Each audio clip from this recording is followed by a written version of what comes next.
द्वापर युग में मथुरा का राजा उग्रसेन थे। उनके पुत्र का नाम कंस था और उनके पुत्री का नाम देवकी थी। कंस का बहन देवकी का विवाह वसुदेव के साथ हुआ था। एक दिन कंस ने आकाशवाणी सुना कि देवकी के 8वें पुत्र द्वारा वह मारा जाएगा। इससे बचने के लिए कंस ने देवकी और वसुदेव को मथुरा के कारागार में डाल दिया और साथ ही अपने पिता को भी कारागार में डालकर स्वयं मथुरा का राजा बन गया। कृष्ण का जन्म भाद्रपद मास में कृष्ण पक्ष में अष्टमी तिथि रोहिणी नक्षत्र के दिन रात्रि के 12 बजे हुआ था। कृष्ण का जन्मदिन जन्माष्टमी के नाम से भारत, नेपाल, रूस सहित विश्व भर के सभी देशों में मनाया जाता है। कृष्ण भगवान का जन्म मथुरा में कंस के कारागार में हुआ था। कृष्ण के पिता का नाम वासुदेव और माता का नाम माता देवकी थी। कृष्ण उनके 8वीं संतान थे। अधिक पढ़ें।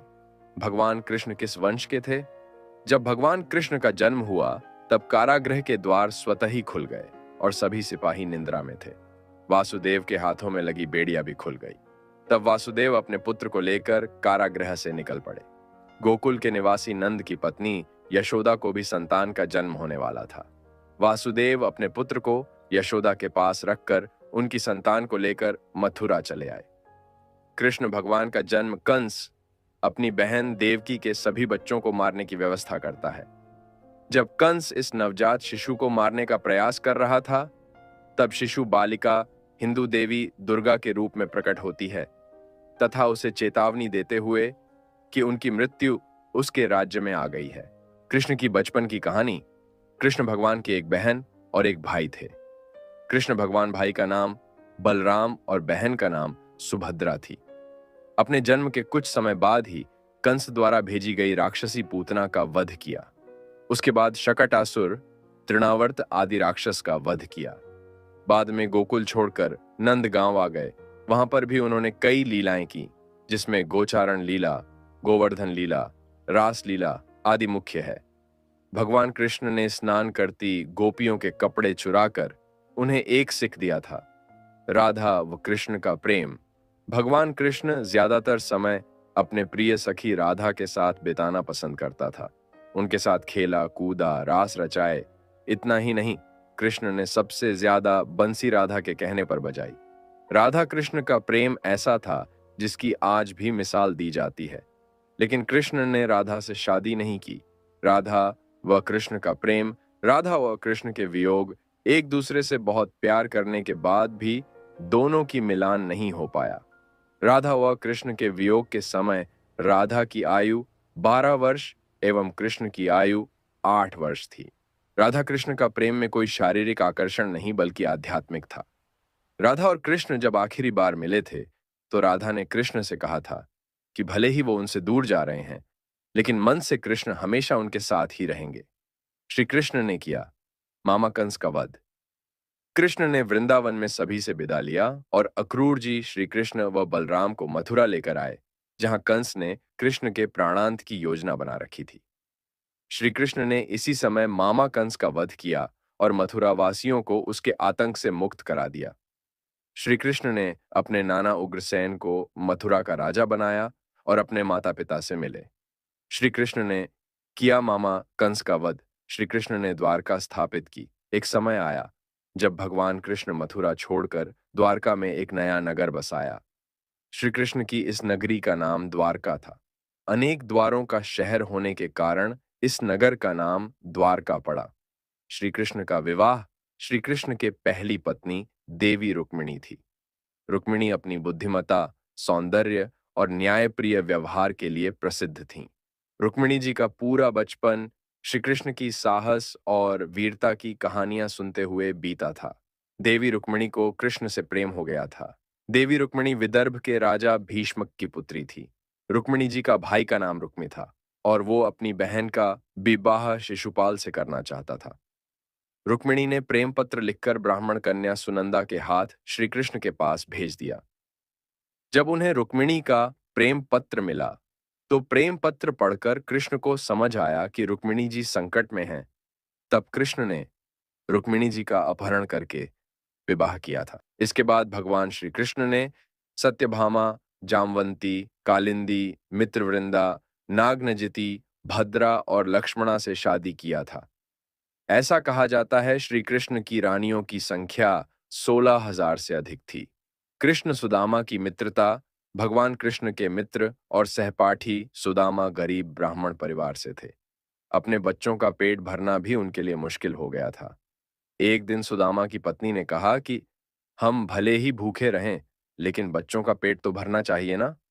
इतना बोलते बोलते उसकी आंखों में आंसू आ गए। ऐसा देखकर सुदामा बहुत दुखी हुए और पत्नी से इसका उपाय पूछा। पत्नी ने सुदामा से कहा, आप कई बार कहते हो कृष्ण के साथ आपकी बहुत मित्रता है। वे तो द्वारका के राजा हैं, आप उनसे मिलने के लिए जाना चाहिए, तो आपकी हालत देखकर बिना मांगे ही कुछ न कुछ मदद कर देंगे। बड़ी मुश्किल से सुदामा कृष्ण के साथ मिलने के लिए तैयार हुआ। तब सुदामा उनके पत्नी को बोले कि दोस्त के साथ मिलने जा रहा हूं, खाली हाथ नहीं जा सकता। तो सुदामा के पत्नी ने आस पड़ोस से 4 मुट्ठी चावल मांगकर लाईं और सुदामा को बांध के दे दिया। सुदामा जब द्वारका पहुंचे तो वहां सोने की नगरी देखकर हैरान रह गए। भगवान कृष्ण नंगे पांव सुदामा को लेने के लिए दौड़ पड़े। कृष्ण ने सुदामा से पूछा कि भाभी ने उनके लिए क्या भेजा है। तब सुदामा संकोच में पड़ गए और चावल की पोटली छुपाने लगे। ऐसा देखकर कृष्ण ने उनसे चावल की पोटली छीन ली। फिर भगवान कृष्ण सूखे चावल ही खाने लगे। कृष्ण सुदामा की मित्रता। सुदामा संकोचवश कुछ मांग नहीं सके। सुदामा जब अपने घर लौटने लगे तो सोचने लगे कि पत्नी पूछेगी कि क्या लाए हो, तो वह क्या जवाब देंगे। सुदामा घर पहुंचे तो देखा वहां झोपड़ी की जगह पर एक राजमहल खड़ा था। तभी राजमहल से उनकी पत्नी बाहर आई। सुदामा से कहा, देखा, आपके मित्र ने हमारी गरीबी दूर कर हमारे सारे दुहक हर लिए। श्री कृष्ण ने किया शिशुपाल का वध। श्री कृष्ण अपने पिता वासुदेव जी की बहन अर्थात अपनी बुआ के घर गए। तब श्री कृष्ण की बुआ ने उनसे वचन लिया कि वे शिशुपाल का वध नहीं करेंगे।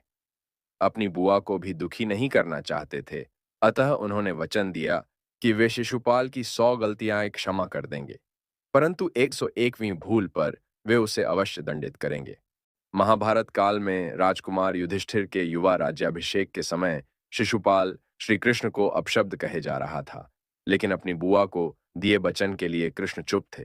लेकिन शिशुपाल अपमान किए जा रहा था। अपमान करते करते उसे झांत नहीं रहा कि कितने पाप किया, और 100 अपशब्द पूरा होने के बाद जब 101 अपशब्द कहा, तब भगवान श्री कृष्ण ने अपने सुदर्शन चक्र का आह्वान किया और इससे शिशुपाल का वध कर दिया। महाभारत युद्ध। महाभारत के युद्ध में भगवान श्री कृष्ण पांडवों के पक्ष में थे। इस महान युद्ध पर श्री कृष्ण अर्जुन के सारथी बने थे। इस युद्ध में पांडव और कौरवों का आमना सामना हुआ था। महाभारत युद्ध 18 दिन तक चला था और अंत में जीत पांडवों की हुई थी। ऐसा कहा जाता है कि महाभारत 3 कृष्ण थे। जानिए पूरा सच। महाभारत युद्ध अधिक पढ़ें। महाभारत के समय कृष्ण और अर्जुन की आयु कितनी थी? श्री कृष्ण ने अश्वत्थामा को श्राप दिया। महाभारत युद्ध के अंत होने के बाद दुर्योधन के कहने पर अश्वत्थामा ने नींद में सोते पांडव पुत्रों को धोखे से मार दिया। तो पांडव और भगवान कृष्ण अश्वत्थामा का पीछा करते हुए महर्षि वेदव्यास के आश्रम में पहुंचे। तब अश्वत्थामा ने पांडवों में ब्रह्मास्त्र से आक्रमण किया। ये देखकर अर्जुन ने भी अपना ब्रह्मास्त्र छोड़ दिया। महर्षि व्यास ने दोनों ब्रह्मास्त्र को टकराने से रोकने के लिए अश्वत्थामा और अर्जुन को अपने अपने ब्रह्मास्त्र वापस लेने को कहा, क्योंकि दोनों ब्रह्मास्त्र अगर टकरा जाते तो पृथ्वी का विनाश निश्चित था। तो अर्जुन ने अपना ब्रह्मास्त्र वापस ले लिया, लेकिन अश्वत्थामा ने अपने ब्रह्मास्त्र की दिशा अभिमन्यु की पत्नी उत्तरा के गर्भाशय की ओर बदल दी। ये देखकर भगवान कृष्ण क्रोधित हो गए। अपनी सुदर्शन चक्र से अश्वत्थामा के माथे पर लगी मणि को निकाल दिया, जिससे उसके माथे पर एक घाव हो गया। और कृष्ण ने अश्वत्थामा को श्राप दिया कि तुम 3000 साल तक इस धरती पर भटकते रहोगे। तुम्हारे शरीर से बदबूदार घाव की गंध निकलेगी, इसलिए तुम मनुष्यों के बीच नहीं रह पाओगे। कोई तुम्हें पानी के लिए पहुंचेगा भी नहीं। गांधारी ने दिया था यदुवंश के नाश का श्राप 18 दिन चले। महाभारत के युद्ध के अंत में पांडवों की जीत हुई और कौरवों के समस्त कुल का नाश हुआ। जब हस्तिनापुर में युधिष्ठिर का राज तिलक हो रहा था, माता गांधारी ने महाभारत युद्ध के लिए श्री कृष्ण को दोषी ठहराते हुए श्राप दिया कि जिस प्रकार कौरवों के वंश का नाश हुआ है, ठीक उसी प्रकार यदुवंश का भी नाश होगा। गांधारी ने दिया था यदुवंश के नाश का श्राप। बलराम जी के देह त्यागने के बाद एक दिन श्री कृष्ण पीपल के नीचे ध्यान की मुद्रा में बैठे हुए थे। तब एक शिकारी उधर से जा रहा था और उसे लगा कि कोई हिरण है, और बिना कोई विचार किए वहीं से एक तीर छोड़ दिया, जो कि श्री कृष्ण के तलवे में जाकर लगा। शिकारी पास जाकर देखा तो ऊहा पर श्री कृष्ण थे। इसके बाद उसे बहुत पश्चाताप हुआ और वह क्षमा याचना करने लगा। तब श्री कृष्ण ने उसे कहा कि जो मैं चाहता था तुमने वह किया है, और इसके लिए तुम्हें स्वर्गलोक की प्राप्ति होगी। इसके बाद उन्होंने अपने प्राण त्याग दिए और भगवान कृष्ण की मृत्यु हो गई। फिर कृष्ण की मृत्यु के बाद अर्जुन ने भगवान कृष्ण का अंतिम संस्कार किया। लेकिन क्या आपको पता है अपना शरीर छोड़ने समय भगवान कृष्ण कितने वर्ष के थे? तो आपको बताना चाहूंगा, देह त्यागने के समय भगवान श्री कृष्ण 125 वर्ष के थे। भगवान कृष्ण के विदा होते ही द्वारका नगरी समुद्र में डूब गई और यादव